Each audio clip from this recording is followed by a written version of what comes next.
Por mais de 3 bilhões de anos, a nossa Terra tem visto a ascensão e a queda de espécies. Ocupantes temporários de um mundo em mudança. Os vencedores desenvolvem traços novos e os perdedores tornam-se extintos.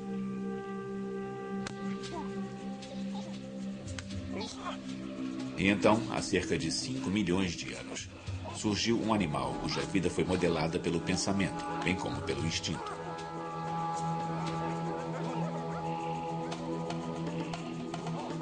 E a mente dessa criatura se expandiu, evoluiu para um novo ser radical, um ser humano.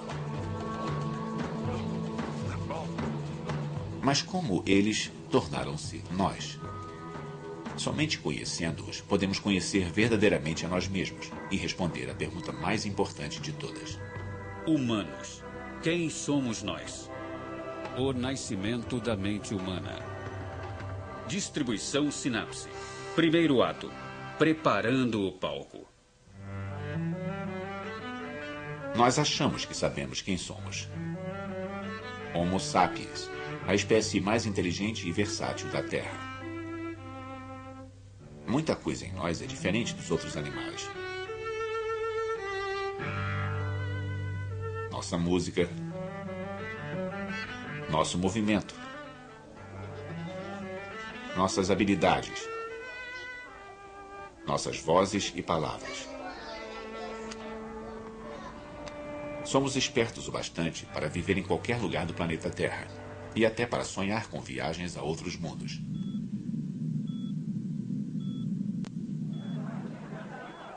Mas como isso aconteceu?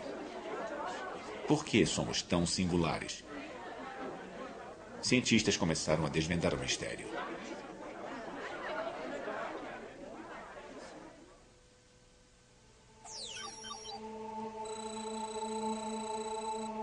É uma história que começa na África, há mais de 3 milhões de anos.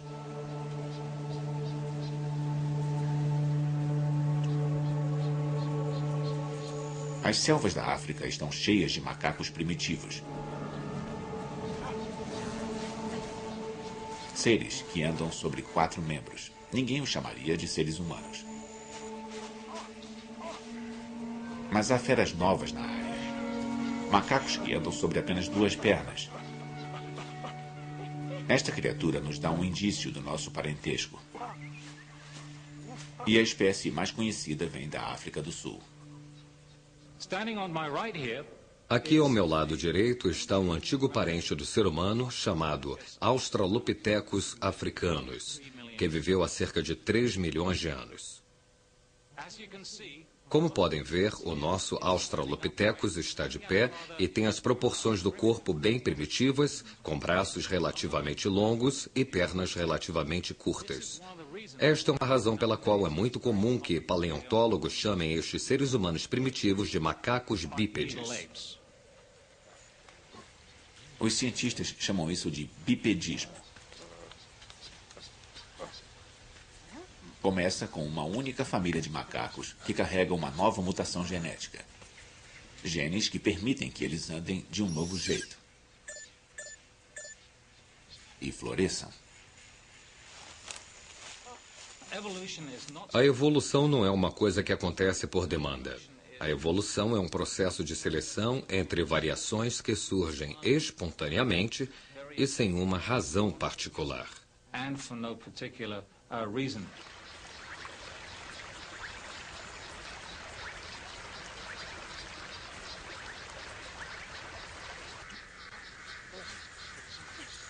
O andar em pé começa por acaso. Mas ficar em pé é melhor para sobreviver. Se torna uma vantagem. Os cientistas chamam isso de seleção natural. Mas por que andar em 2 pés ajuda tanto? A resposta pode estar no clima. Outrora, a África era um lugar muito diferente. Não havia o deserto do Saara, nem a planície do Serengeti. Apenas florestas densas. Um paraíso para quem vive em árvores. Mas há 5 milhões de anos começou uma era de resfriamento global. Uma era do gelo na Antártida. E as geleiras arrastaram-se para o norte, roubando umidade dos oceanos e das nuvens. A África seca. Aquelas selvas impenetráveis viram florestas, bosques e planícies. Mas esse desastre não impede os homens macacos. Longe disso.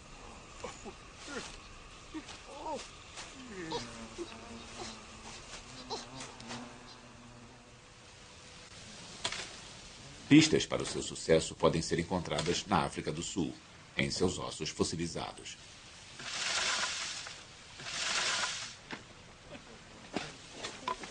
Lee Berger é um paleoantropólogo, um especialista dos macacos que viraram os primeiros ancestrais dos seres humanos.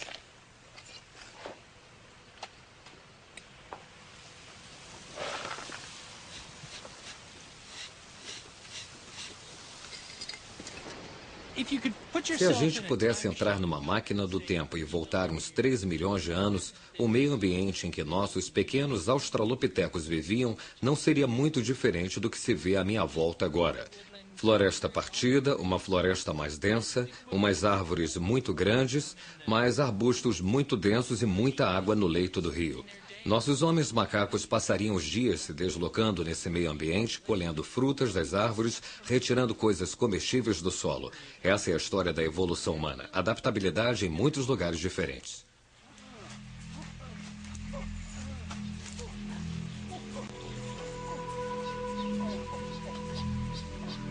Os australopitecines podem andar de um pequeno grupo de árvores até outro. Eles são altos o bastante para ver o perigo por cima da vegetação. Estes esquisitos foram os sobreviventes. Mas a maior parte dos andarilhos, sobre 4 membros, não se adaptou. O encolhimento das florestas reduziu seu suprimento de comida e os deixou expostos aos predadores velozes nos limites da floresta.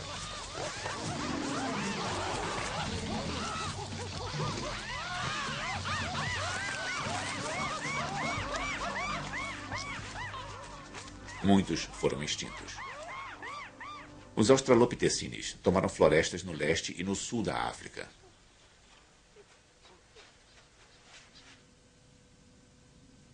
Foi um golpe de sorte na loteria da evolução. E em 2,5 milhões de anos, há 4 espécies diferentes desses macacos em pé, se balançando e desfilando pela África.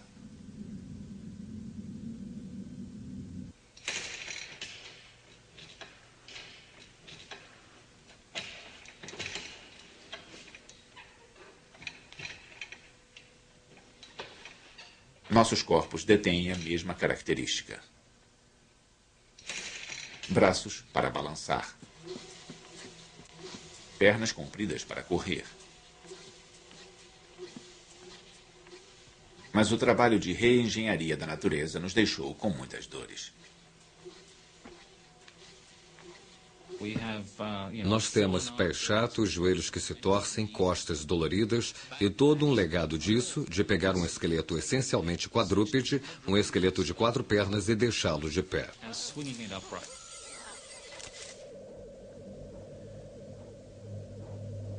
Sentimos dores, logo existimos. Mas um novo jeito de andar levou a um novo jeito de pensar? Os fundamentos básicos sobre o que nos torna humanos, o que nos torna fundamentalmente diferentes de todos os outros animais neste planeta, incluindo os nossos parentes próximos, os macacos, tiveram seus fundamentos nesses australopitecines. Quando andamos sobre 2 pernas, quando olhamos para o mundo como um objeto tridimensional a ser manipulado e usado, abrimos um mundo para nós a que nenhum outro animal poderia ter acesso do jeito que nós podemos ter. Ficando em pé em cima do capim, os homens macacos encontraram um mundo totalmente diferente de seu lar florestal. Mas eles perceberam isso? Seus cérebros não ficaram maiores. São do mesmo tamanho que o de um chimpanzé.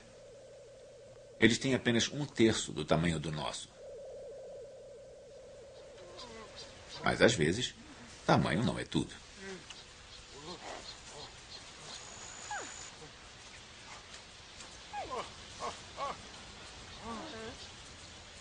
Na minha mão eu tenho o cérebro de um Australopithecine e estamos tentando entender qual é a diferença entre este cérebro de Australopithecine e o do chimpanzé. Esta área é uma pista-chave. Ela mudou para a parte de trás do crânio, deixando mais espaço na frente para o cérebro lidar com problemas novos. Isso permitiria ao animal reconhecer melhor os rostos, ter comportamentos sociais complexos, definir locais de alimentação, fontes de água. Na verdade, ele está expandindo a sua adaptação ambiental.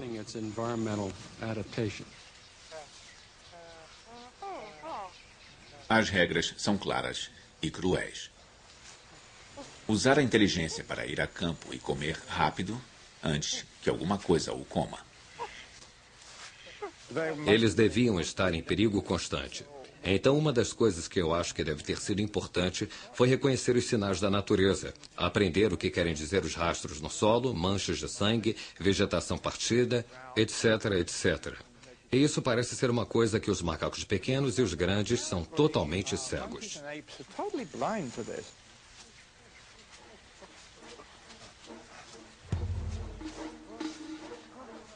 Foi assim que nós começamos. Um punhado de mutantes genéticos se deslocando de suas árvores pelas planícies abertas. Uma aventura arriscada que leva a um novo tipo de cérebro em um novo tipo de corpo. E isto é apenas o início da história humana.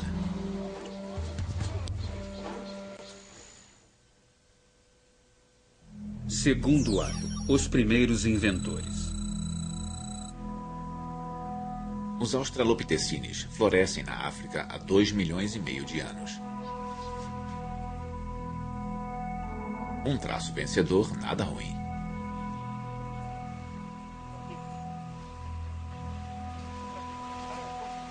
Mas então os homens macacos começam a morrer. E, de novo, eles podem culpar o clima.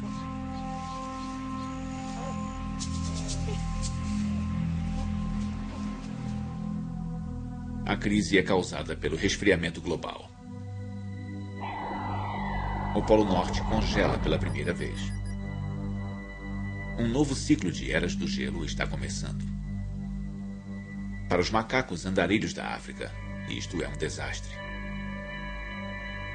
De novo na África, as florestas diminuem e os capinzais crescem. Para os australopithecines, atravessar os longos campos significa passar pelo corredor polonês de predadores famintos. Eles precisam de comida, mas eles são a comida. O desafio é antigo. Evoluir ou morrer.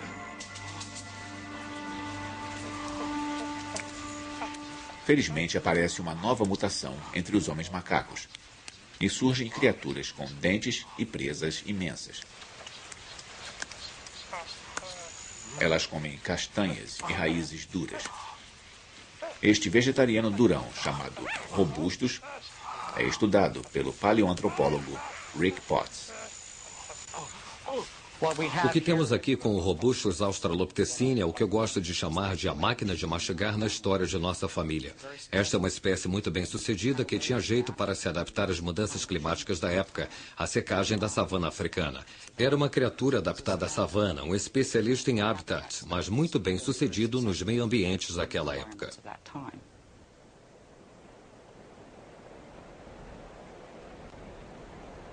Eras do gelo fizeram da África uma montanha-russa de séculos secos e úmidos. Fica difícil a vida para os comedores de raízes quando as plantas morrem.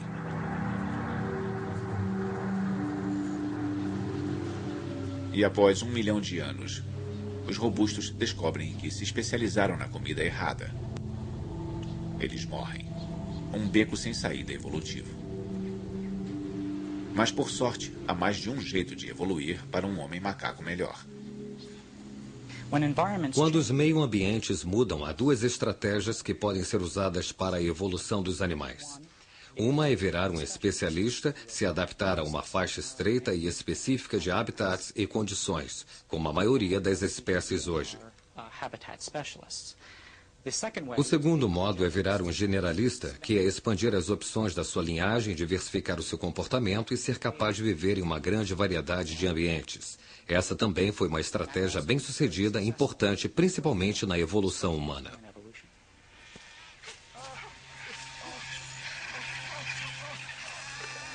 Ao mesmo tempo, uma outra espécie de Australopithecines está surgindo.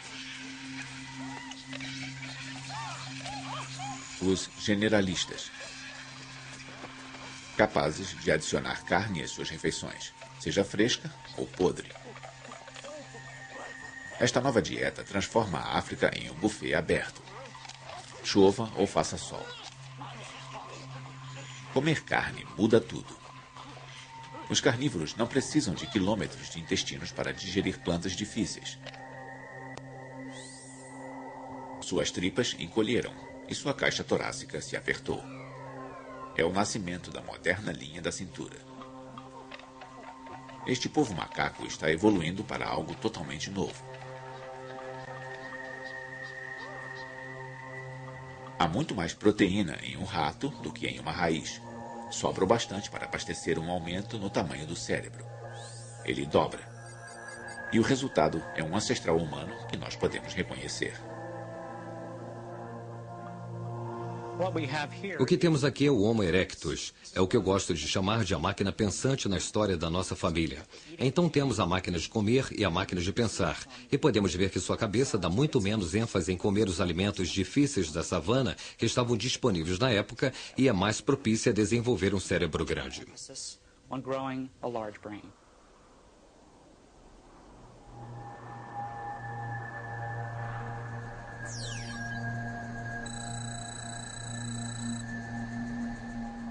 O humano que surge há 1.800.000 anos é obra da arte evolutiva. Alto e magro, rápido e inteligente.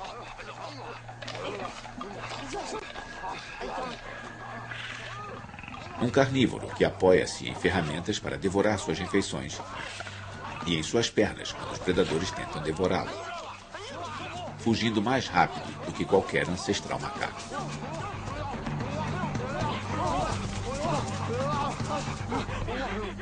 Ao meu lado está um Homo ergaster macho, ou também conhecido como um antigo Homo erectus africano, que era membro da espécie humana mais antiga que conhecemos e tinha as proporções do corpo exatamente como as nossas. Eles tinham cérebros relativamente pequenos, com apenas metade do tamanho do nosso, mas um rosto reduzido e, em geral, pareciam muito mais conosco do que seus antecessores.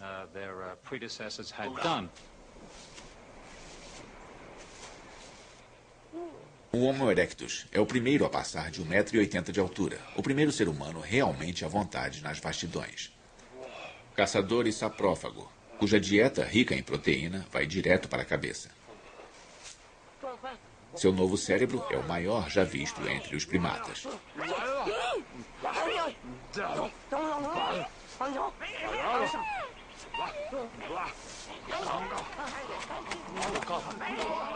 O Erectus ganha um cérebro grande por acaso, graças à sua dieta.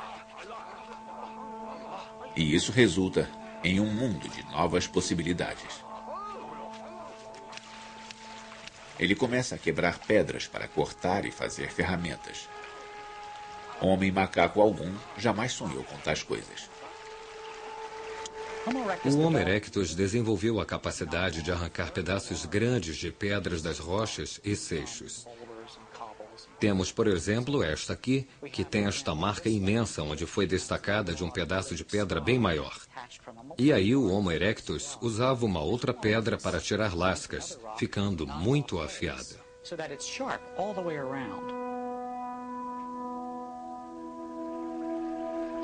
Este é o nascimento do homem tecnológico. Um ser que faz e usa ferramentas para estender seu alcance sobre o mundo. Com estas ferramentas de pedra, os primeiros humanos como o Homo erectus tinham a capacidade de fazer tudo o que os outros animais podiam fazer com os dentes.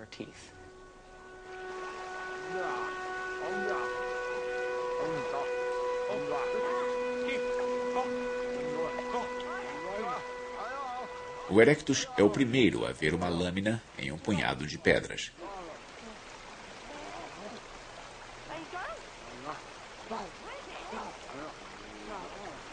Para fazer essas ferramentas, o Erectus teve que entender como as rochas se quebram. Habilidades que se apoiam em um tipo especializado de inteligência humana totalmente novo, de acordo com o antropólogo Stephen Maiden.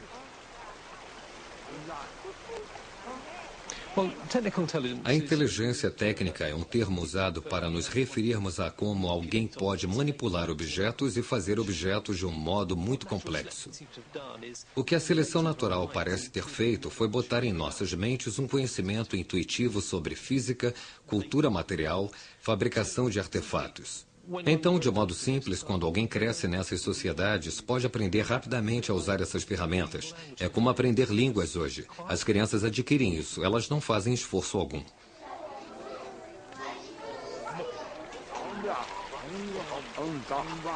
Podemos ver uma sombra de nós mesmos neste antigo prodígio das planícies africanas. Por exemplo, seus machados de mão parecem ter sido feitos por destros. Nenhum outro primata favorece uma das mãos em detrimento da outra.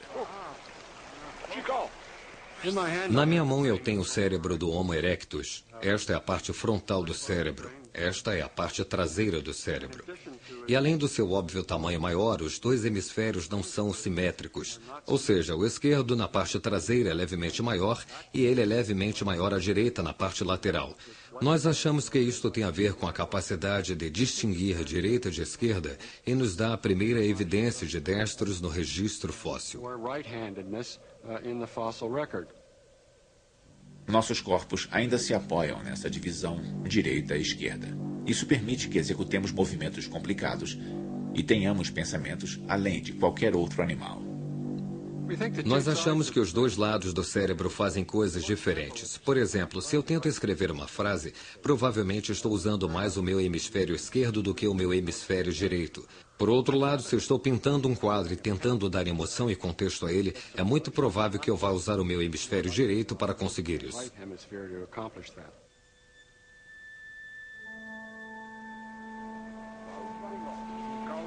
Um novo cérebro em um novo corpo. As primeiras partes da mente moderna estão surgindo.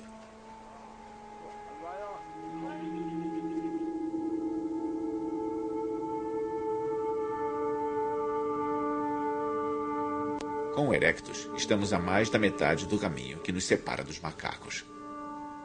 Mas nós devemos uma outra nova habilidade ao Erectus, uma que vai mudar o mundo. Terceiro ato, a mente social. O Homo erectus apoia-se em mais do que ferramentas para sobreviver nas planícies hostis e famintas da África. Ele é parte do cardápio africano e descobre que está mais seguro em grupos. Mas se aproveitar disso, requer um novo tipo de inteligência. Ter uma inteligência social, ser capaz de trabalhar com sucesso com outros, dar atenção aos problemas dos outros e aos seus sentimentos e suas emoções é muito importante para um grupo social bem-sucedido. A inteligência social é todo um pacote de habilidades mentais que permitem que alguém sobreviva e compita com sucesso dentro de um grupo.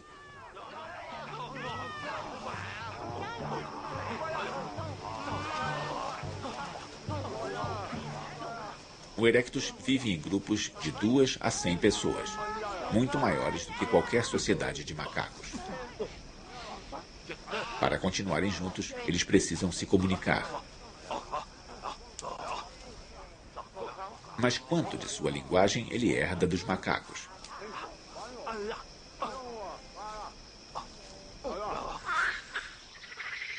Para os macacos, grandes ou pequenos, os gritos eram usados para avisar sobre um perigo iminente ou para fazer propaganda de sexo.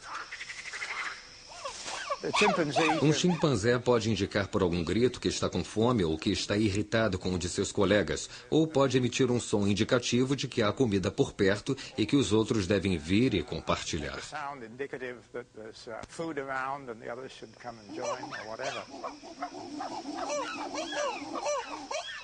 Os chimpanzés não formam frases com seus sons, nem contam histórias.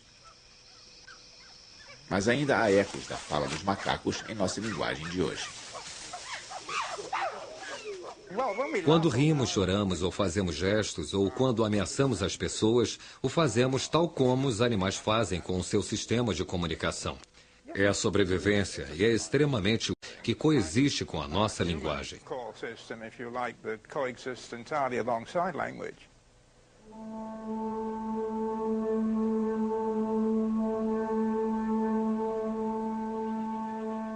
Enquanto grupos de Homo erectus vêm e vão, perambulando e se agrupando, eles evoluem para além da comunicação emocional, até a primeira linguagem humana primitiva.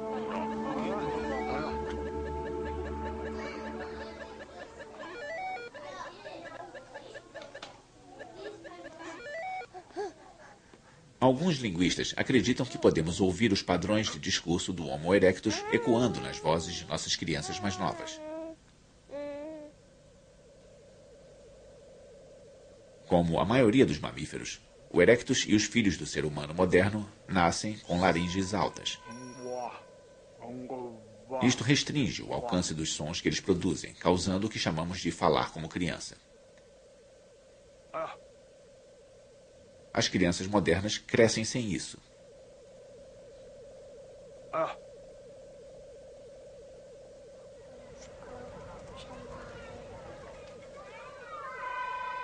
Aos 2 anos, a laringe de uma criança desce na garganta, abrindo espaço para os músculos que fazem a conversa de adulto. Mas para o erectus, o falar como criança pode ter durado uma vida. Mas sobre o que eles falavam?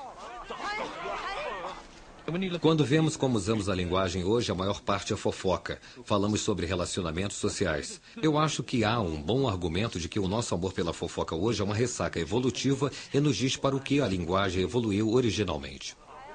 Esse elo com a conversa fiada é intrigante, mas o linguista Derek Bickerton acha que o Homo erectus tinha assuntos mais urgentes em mente. Eu sei que é uma escola de pensamento que alegava que a linguagem se desenvolveu para que os homens pudessem saber o que suas esposas estavam fazendo quando eles estavam fora caçando. Aí eles voltavam e suas mães diziam: "Ah, bem, enquanto você estava fora, sua esposa estava dormindo, etc, etc." É preciso muitas palavras para dizer isso. Não se pode dizer isso no nível básico.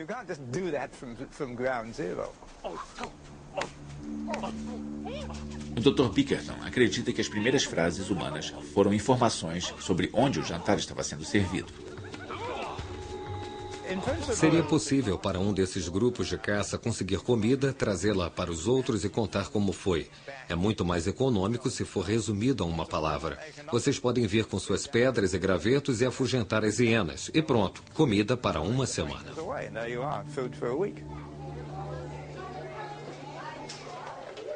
Os linguistas chamam esta forma simples de discurso de protolinguagem. É bem provável que nos estágios iniciais do desenvolvimento da protolinguagem, o Homo erectus usasse o mesmo tipo de expressões de 2 palavras que as crianças muito jovens, as de menos de 2 anos, usam.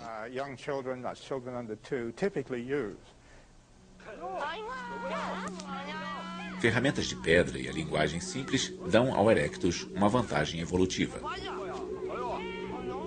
Ele sobrevive por bem mais tempo depois de todos os homens macacos terem sido extintos.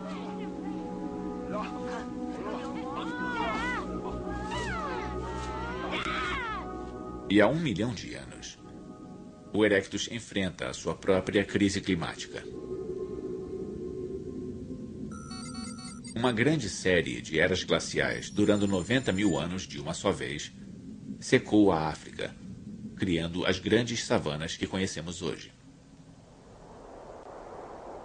Mas há também décadas de clima de vapor úmido alternadas com a seca e o frio.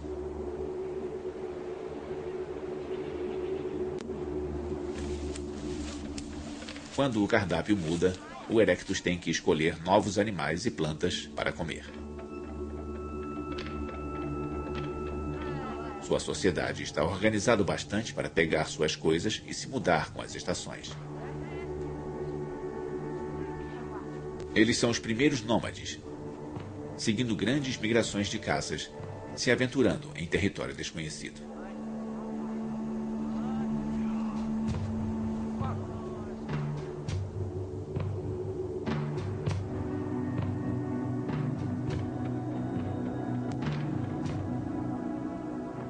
Século após século, alguns bandos pequenos foram para o norte, para fora da África e através da Ásia, movidos pela fome e pela curiosidade. É o nascimento do desejo de viajar.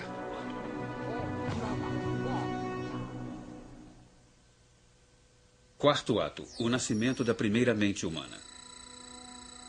Há 800 mil anos, o Homo erectus se tornou o primeiro humano a entrar na Europa, chegando pela Espanha. Mas enquanto o erectus se expande e explora, a evolução humana sofre uma parada.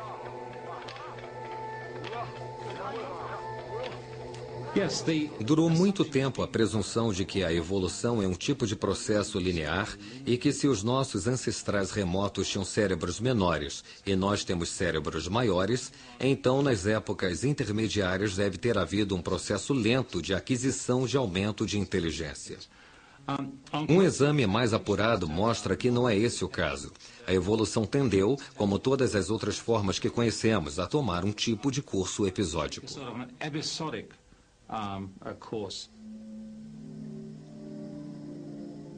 Com um cérebro da metade do tamanho do nosso, o erectus é capaz de falar e de perambular. Mas ele faz as mesmas ferramentas pelo incrível período de 1 milhão de anos. Hoje, a tecnologia muda a cada dia. Mas para o erectus, a inovação é literalmente impensável. Uma parte da mente humana moderna não está lá. Mas isso vai mudar na Europa durante a Era do Gelo.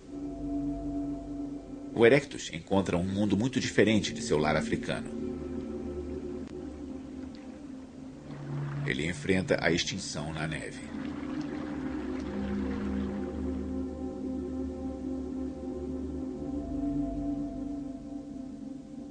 Mas aqui, a evolução entra em uma nova fase de criatividade.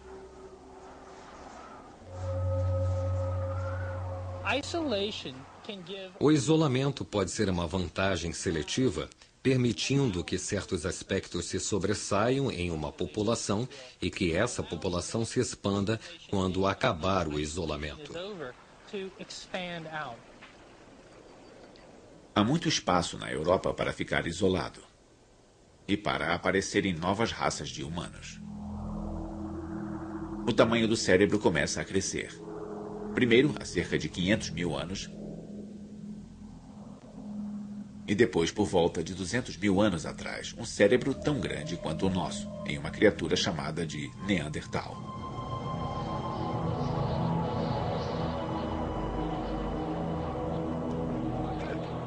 Hoje, frequentemente pensamos no Neandertal como um homem das cavernas rosnante e de andar pesado.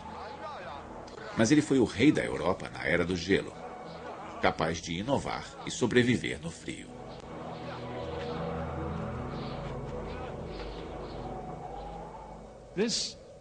Este cavalheiro aqui à minha direita é o Neandertal. Como podem ver, ele é um pouco mais baixo do que eu, o que é muito típico dos neandertais europeus do período, mas tinha uma estrutura corpórea essencialmente moderna, embora seus ossos fossem muito pesados e suas juntas bem rangentes.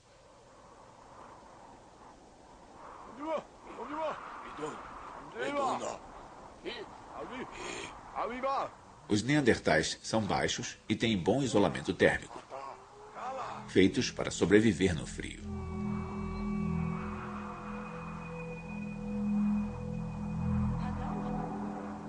Mas eles precisam enfrentar mais do que só o frio.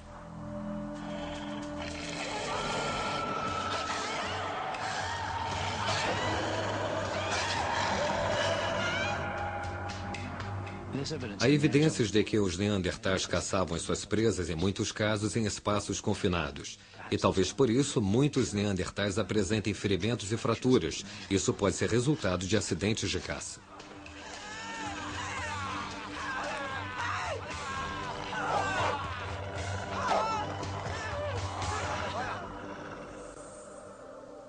Mas como eles pensavam? Os esqueletos mostram muitas fraturas curadas, sugerindo que homens e mulheres com ferimentos terríveis podem ter sido mantidos vivos apesar de suas incapacidades. Evidências de que suas mentes eram capazes da compaixão.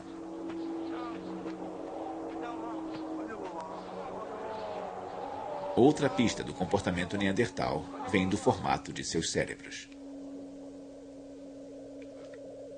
Se olharmos o cérebro do Neandertal, todas as estruturas que vemos nele são quase exatamente as mesmas que vemos no cérebro humano moderno. Em outras palavras, não vemos diferenças essenciais entre o cérebro Neandertal e o cérebro humano moderno. Portanto, alguns acham que os padrões de comportamento Neandertal eram exatamente como os do moderno Homo sapiens. Mas nem todos concordam. Alguns suspeitam de que o pensamento neandertal era muito diferente do nosso. Eles possuíam uma mente fragmentada, de acordo com Stephen Mythen. Acho que os neandertais tinham o que chamo de mentalidade de domínio específico. Eles tinham inteligências independentes que não eram totalmente ligadas. Para os neandertais, podia ser impossível fazer uma ferramenta e sonhar acordado ao mesmo tempo. Eu acho que de muitas formas os neandertais eram melhores para pensar sobre algumas coisas do que nós somos hoje. Acho que seus poderes de concentração deviam ter sido imensos. Quando estavam fazendo as ferramentas de pedra, não se distraíam, eles só faziam ferramentas de pedra. Os neandertais viveram tão recentemente que muitos cientistas acreditavam que eles deviam ser nossos ancestrais diretos. Uma teoria que agora pode ser testada.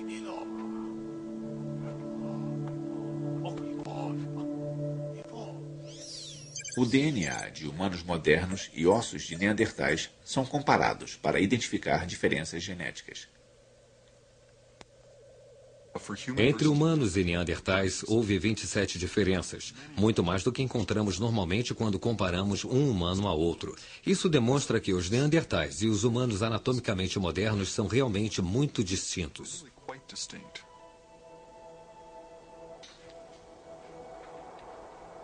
A velha teoria estava errada. Os neandertais não são nossos ancestrais diretos, mas são nossos primos. Há 200 mil anos, a Europa era o lar de uma espécie de humano com um cérebro tão grande quanto o nosso. Humano, mas não um de nós. Com certeza não devemos nos considerar como a medida do que é o ser humano. Nós somos totalmente humanos e os neandertais também eram. Não somos o único jeito possível de ser humano. Os neandertais eram como nós em muitos aspectos, tão humanos quanto nós. E é difícil para algumas pessoas se acostumarem à ideia dos neandertais serem diferentes de nós, mas mesmo assim serem totalmente humanos.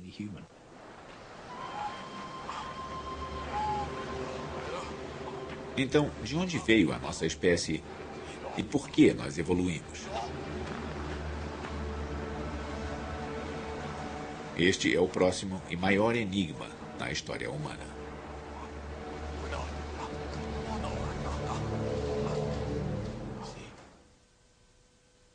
Quinto ato, os primeiros seres humanos. Não é fácil achar os ossos do primeiro Homo sapiens.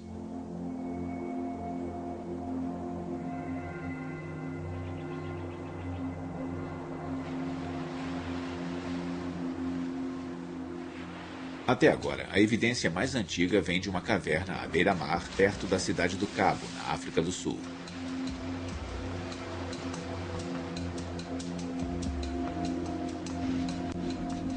Os ossos têm 120 mil anos de idade. Hilary Deacon passou 15 anos estudando este sítio.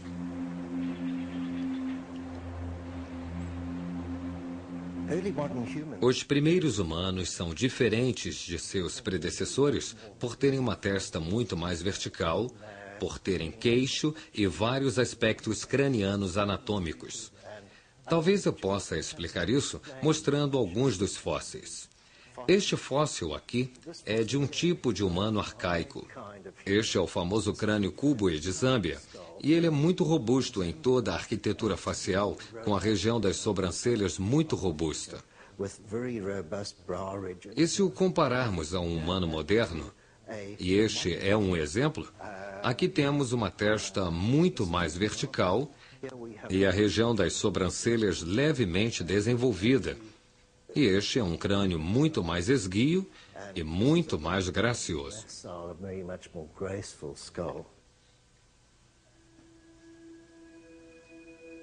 Em fragmentos de ferramentas e ossos, os pesquisadores procuram pistas da estrutura da sociedade humana.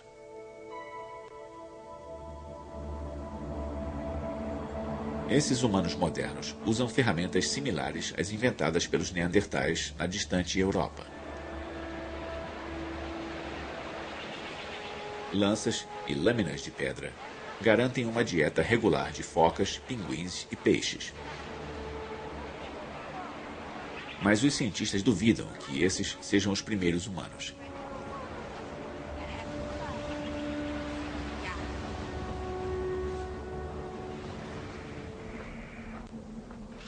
Até que ossos mais antigos sejam encontrados, o local de nascimento de nossa espécie é um mistério.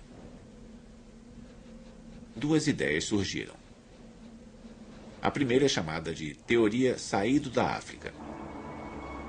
Se for verdadeira, todos nós começamos aqui, em algum lugar das vastas planícies da África.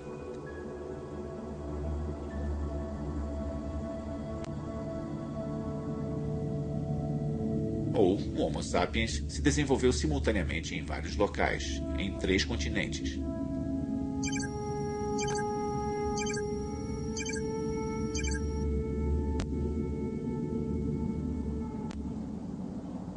Por essa teoria, alguns neandertais na Europa evoluíram para formas modernas. Na Ásia, o Homo erectus também fez a transição para um cérebro maior.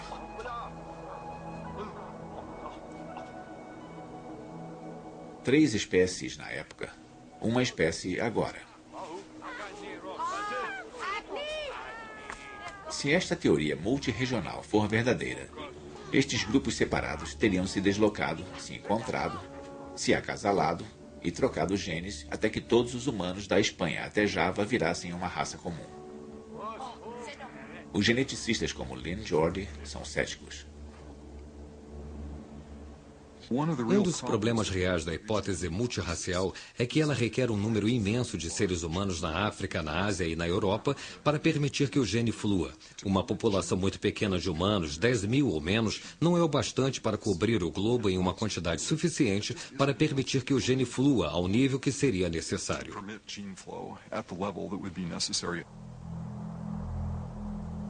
O mundo era grande demais e nossos ancestrais estavam muito espalhados. Mas novas evidências genéticas podem ser capazes de resolver o enigma de nossas origens e de explicar como um minúsculo grupo de ancestrais poderia ter sido a semente dos humanos que conhecemos hoje. Analisando o DNA de gente do mundo inteiro, os geneticistas podem calibrar um tipo de relógio evolutivo. Eles procuram mutações, mudanças aleatórias inofensivas em nosso DNA, que se acumulam com o tempo. Quanto mais antiga é uma raça, mais mutações ela deve conter. Os resultados são surpreendentes. Todos de fora da África têm um perfil genético muito similar, apesar das diferenças superficiais.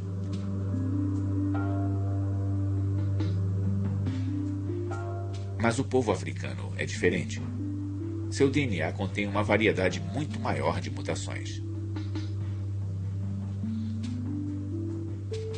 A diversidade africana é substancialmente maior, significativamente maior do que a diversidade de fora da África. Isso é o que se esperaria em uma população mais antiga, a população original dos anatomicamente modernos seres humanos.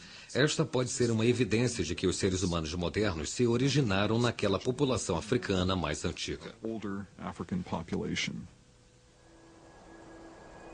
Saber que todos viemos da África nos aproxima mais de descobrir os nossos Adão e Eva evolutivos. Mas deduzir onde a humanidade começou não explica como a humanidade começou.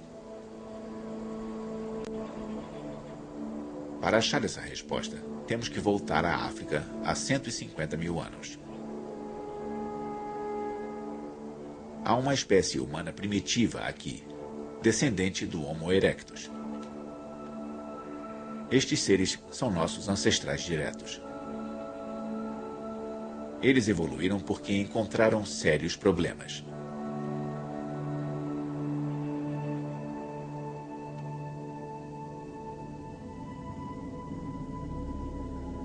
A Europa estava sob um frio profundo e a África estava tomada pela seca. Os desertos hostis se espalharam, criando barreiras que nossos ancestrais não podiam ultrapassar. Bandos ficaram presos e isolados nos litorais e em pequenas comunidades florestais. Os geneticistas suspeitam que ocorreu uma nova mutação que mudou tudo. O que tornou os modernos humanos especiais tem a ver com as nossas habilidades mentais. E isso foi provavelmente um novo fato mutacional que aconteceu. E aconteceu em um certo lugar e em um certo tempo. E aí, provavelmente, houve essa pequena mudança genética.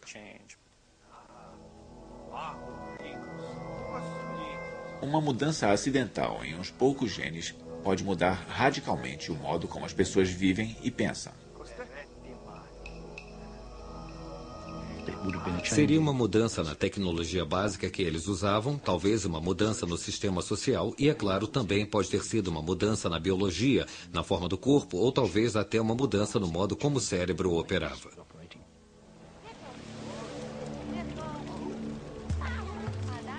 Alguma coisa nova apareceu na Terra. Um pequeno clã de humanos que são os ancestrais de todos os que vivem hoje. Eles têm um novo tipo de mente, um pacote de capacidades que dá a eles um modo diferente de pensar. O nosso modo de pensar.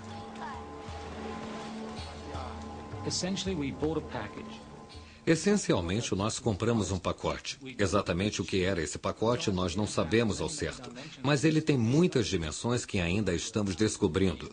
Hoje você pode falar em computadores, sinfonias e foguetes à lua, esse tipo de coisa.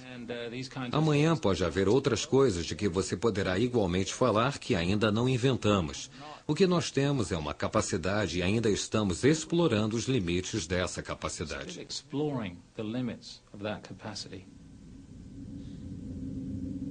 A nossa espécie e a nossa mente levaram 5 milhões de anos para evoluir. Durante a maior parte da história, fomos homens com aparência de macacos. Mas então, quase no último minuto, os primeiros humanos realmente inteligentes aparecem como neandertais e, um pouco depois, como nós mesmos. Os primeiros Homo sapiens são a mais jovem das espécies humanas. Mas eles não estão sozinhos. Na Europa, os neandertais continuam sua luta para sobreviver na Era do Gelo. Na Ásia, o Homo erectus ainda está se fortalecendo.